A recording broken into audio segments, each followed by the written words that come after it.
It was a Tuesday, the kind of cold, gray morning that seemed to press down on everything, muting the world's color and sound.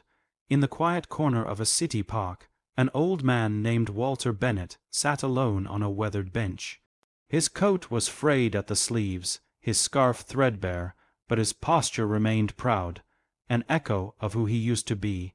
In his wrinkled hands he held a small photo, edges curling, colors faded. It was of his wife, Margaret, smiling on the day of their 40th anniversary. She had passed 3 winters ago. Since then, life had become quieter, smaller, dimmer.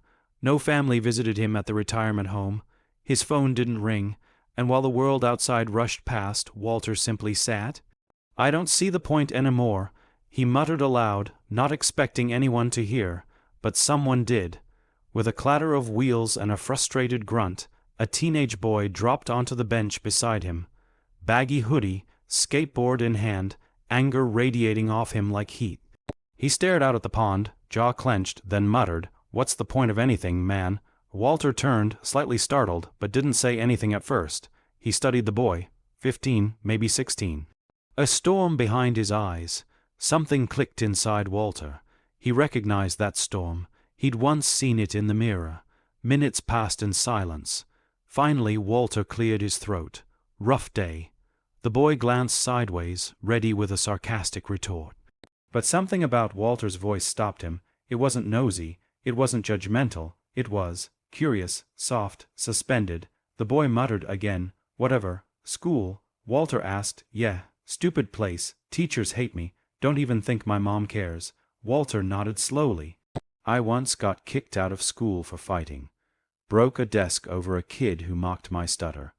The boy blinked. That wasn't the answer he expected. "What happened?" he asked, despite himself. "I ended up in a library instead," Walter said with a slight smile. "Found books, and a teacher who didn't laugh. She made me read out loud every week until I didn't hate the sound of my own voice. Jaden," he introduced himself then, looked away, jaw tight. "I'm not good at anything," he muttered. Walter leaned back. "That's not true.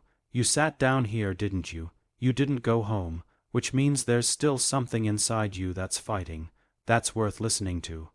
Jaden's eyes filled, though he blinked fast to hide it. "Don't know why I'm talking to some old dude," he muttered. Walter chuckled softly. "Maybe I'm the only one who isn't pretending they're too busy to care." The bench became their meeting place. Every few days, Jaden would show up, sometimes with a bruise, sometimes with a story, sometimes with nothing to say at all. And Walter would be there, always with an ear and a gentle question.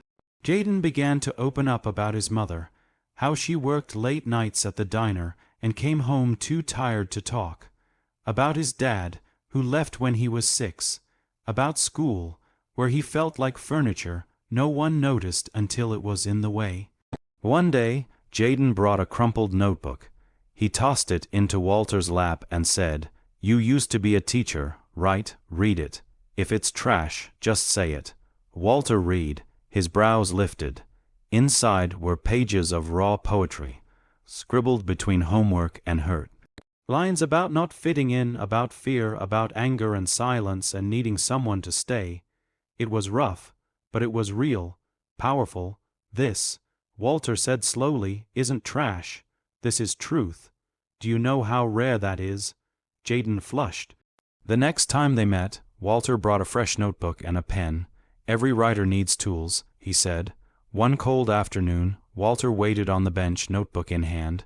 Jaden didn't show. He waited the next day too.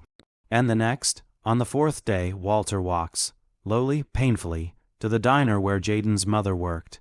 He showed her a picture they'd taken together, Jaden holding his poetry notebook, grinning for once.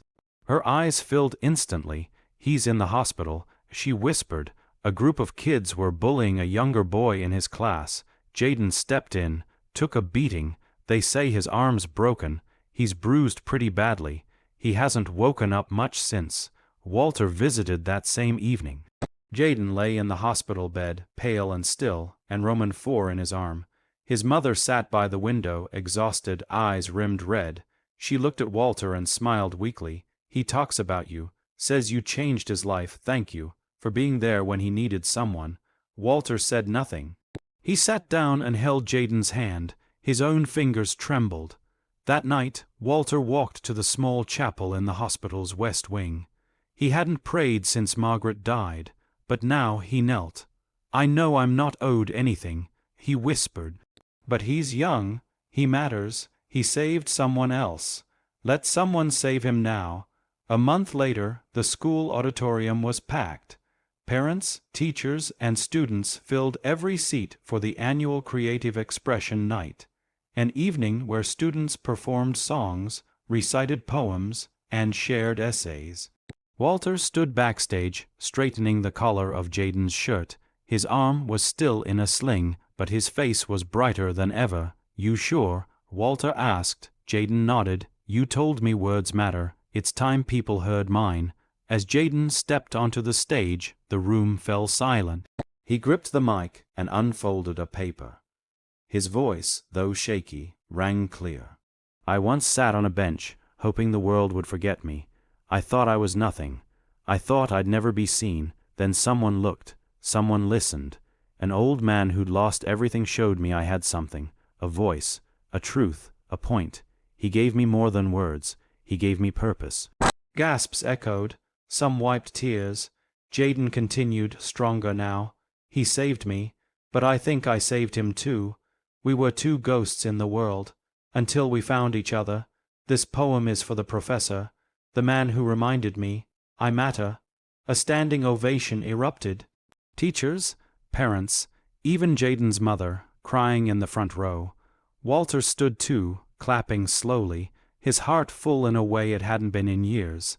When Jaden walked off stage, he hugged Walter hard. "You saved me," he whispered.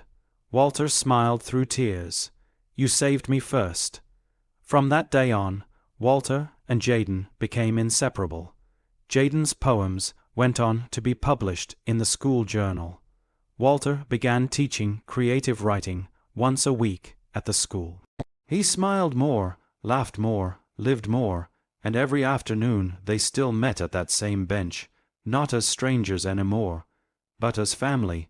So if life ever feels pointless, if your heart feels empty or your days seem heavy, just remember, sometimes the smallest act of listening can heal a broken soul, and sometimes the person you save is the one who saves you right back.